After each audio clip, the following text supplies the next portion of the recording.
నమస్తే welcome to four sides TV. అంగరంగ వైభవంగా జరిగే సమ్మక్క సారక్క మహాజాతరకు వెళ్లలేని భక్తులకు వనదేవతల ప్రసాదాన్ని తెలంగాణ ఆర్టీసీ అందించనుంది. ఈ మేరకు దేవాదాయ శాఖతో టీఎస్ఆర్టీసీ లాజిస్టిక్స్ విభాగం ఒప్పందం కుదుర్చుకుంది. దేవస్థానం నుంచి అమ్మవార్ల బంగారం ప్రసాదంతో పాటు పసుపు కుంకుమను భక్తులకు అందజేయనుంది.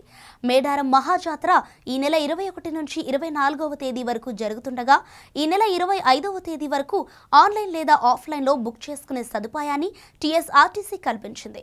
భక్తులు ₹299 చెల్లించి బుకింగ్ చేసుకోవచ్చంటున్న Khammam RTC depot manager B శ్రీనివాసరావుతో ఫోర్ సైడ్స్ టీవీ ఉమ్మడి ఖమ్మం జిల్లా ప్రతినిధి గోవింద్ ఫేస్ టు ఫేస్.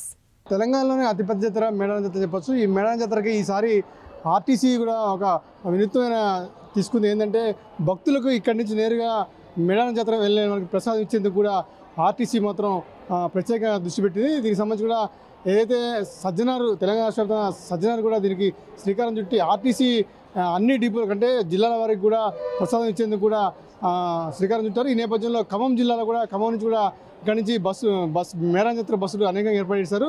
అయితే దీనికి సంబంధించి కూడా మనతో పాటు డిఎం గారు ఉన్నారు, ఖమ్మం డిపో డిఎం. అసలు ఈ ప్రసాదం గురించి ఏంటనేది తెలుసుకుందాం. సార్ చెప్పండి సార్, ప్రధానంగా ఈ మేడారం జాతరకు సంబంధించిన లడ్డూలు ఎందుకు ఎట్లా భక్తులకు ఎలా ఇస్తున్నారు? నమస్తే అండి, నా పేరు శ్రీనివాస్, ఖమ్మం డిపో మేనేజర్ని. మేడారం జాతర సందర్భంగా భక్తులు బంగారము పసుపు కుంకుమలు సమర్పించుకుంటారు వనదేవతల దగ్గర. అయితే ఆ ప్రసాదాన్ని ప్రయాణికులకి భక్తులకి ఏ విధంగా చేరవేస్తాము అని అంటే ఆన్లైన్లో మనము PaytmInsider.in అనేటువంటి యాప్ ద్వారా మనం చేసినట్లయితే ఈ యొక్క ప్రసాదం అనేది ఇంటికి వస్తుంది. బంగారము వాటితో పాటు పసుపు కుంకుమలు మనము అప్లై చేస్తే ₹299 మనకి ఛార్జ్ చేయబడుతుంది. అది వచ్చిన తర్వాత ఇమీడియట్గా మేము కార్గో పాయింట్స్ నుండి మీకు హోమ్ డెలివరీ కూడా చేయటం జరుగుతుంది. ఇది లాస్ట్ టైం కూడా చేయటం జరిగింది ఈ ప్రసాదం ఇవ్వటం. అదేవిధంగా ఈ సంవత్సరం కూడా చేస్తూ ఉంటాము. ఎవరైనా వాలంటరీగా వచ్చి హోమ్ డెలివరీ చేస్తాము అంటే కూడా వాళ్ళని ఇన్వైట్ చేస్తాము, వాళ్ళ ద్వారా కూడా హోమ్ డెలివరీ చేస్తాము.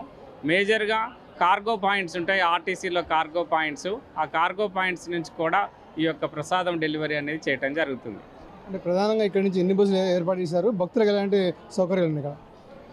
మన ఖమ్మం జిల్లా నుంచి 11 పాయింట్ల నుంచి మన బస్సెస్ ఏర్పాటు చేయటం జరిగింది. 11లో 2 పాయింట్లు మాత్రం మా ఖమ్మం డిపో వాళ్ళని చూస్తాము. ఒకటేమో ఖమ్మం పాయింట్ కొత్త బస్ స్టేషను, రెండోదేమో Yellandu point Yellandu bus station నుంచి.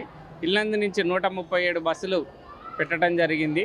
ఖమ్మం బస్ స్టేషన్ నుంచి 30 బస్సులు పెట్టడం జరిగింది. టోటల్గా 167 బస్సులు భక్తుల కోసం ఏర్పాటు చేయడం జరిగింది. టెంట్స్, తర్వాత షామియానా, తర్వాత క్యూ రైలింగ్స్, వాటర్ ఫెసిలిటీ, అక్కడ కార్పెట్స్ వేయటం, టెంట్స్ వేయటం అనేది జరిగింది. ఇల్లందులో సేమ్ అలాంటి ఎమ్యూనిటీసే కంటిన్యూ చేస్తాము. దాతలు కూడా కొంతమంది ఇచ్చారు వాటర్ పాకెట్స్ ఇవ్వటానికి. కొంతమంది కానీ ఎమ్మెల్యే గారి సహకారంతో కూడా పులిహార పాకెట్స్ అట్లాంటి స్నాక్స్ ఏమన్నా ఉంటే చేస్తాము. ఈ విధంగా మేము ప్రయాణికులకి భక్తులకు కూడా సౌకర్యం ఏర్పాటు చేశాము. కొత్త బస్ స్టేషన్ నుంచి మన ఖమ్మంలో అయితే కొత్త బస్ స్టేషన్ నుంచి మన దగ్గర నుంచి ఆపరేషన్ ఉంటుంది. పోయినసారి కంటే ఈసారి మహాలక్ష్మి పథకం పెట్టడం ద్వారా చాలామంది భక్తులు, చాలామంది సమ్మక్క సారలమ్మ అనుగుణంగా వస్తారని మేము ఎక్స్పెక్ట్ చేస్తూ ఉన్నాం. అంటే ఏదైతే రాష్ట్ర ప్రభుత్వం మహాలక్ష్మి పథకం పెట్టినాక ఎక్కువ మంది మహిళలు ఎక్కువ వస్తుంటారు కదా, ఇప్పుడు మహిళలకు ఎక్కువ మంది, అదేవిధంగా వృద్ధులు కానివ్వండి పెద్దలు ఎక్కువ వస్తారు. కానీ ఈసారి చాలా రద్దీగా ఉంటుంది. కానీ భద్రత ఎలా ఉంది? భద్రత దీని పరంగా భద్రతా పరంగా మేము చాలా మటుకు పోలీసు వాళ్ళ హెల్ప్ తీసుకున్నాము. Assistant commissioner of police Yellandu, ఇక్కడ కూడా assistant commissioner of police Khammam వారి యొక్క సహాయ సహకారాలు తీసుకుంటున్నాము. వాటితో పాటుగా సెక్యూరిటీ పర్సన్స్ని కూడా పెట్టడం జరుగుతుంది. అదేవిధంగా ఖమ్మంలో కూడా ఇక్కడ కమాండింగ్ ఆఫీసర్ ఉన్నారు ఎన్సీసీ వారి యొక్క సహకారం కూడా తీసుకుంటాము. ఎన్సీసీ క్యాండిడేట్స్ కూడా వచ్చినట్లయితే క్యూ రైలింగ్స్ సిస్టమ్ చేయటం కానీ ఈ విధంగా మేము భద్రతా ఏర్పాట్లు చేయటం జరిగింది.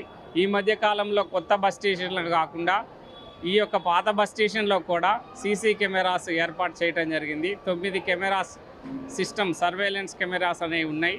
దీని ద్వారా మేము కట్టుదిట్టంగా ఏర్పాటు చేస్తూ ప్రయాణికుల్ని సురక్షితంగా బస్సుల్లో ప్రయాణం చేయడానికి వీలు కల్పిస్తూ ఉన్నాం. అంటే ప్రధానంగా ఇప్పుడు ఈ జాతరలో వెళ్ళినప్పుడు చాలామంది వెళ్తున్న నేపథ్యంలో కొంతమంది దొంగలు కూడా వస్తుంటారు. మరి వాటి పరంగా ఎలాంటి చర్య తీసుకున్నారు?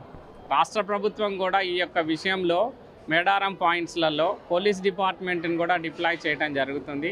క్యూ రైలింగ్స్ దగ్గర పోలీస్ డిపార్ట్మెంట్ పర్సనల్ ఉంటారు. వారి యొక్క అనుభవాలతో ప్రయాణికులు వస్తున్నప్పుడు గమనిస్తూ ఎవరు ఏంటి అనేది వారికి ఖచ్చితమైన నిఘా ఉంటుంది.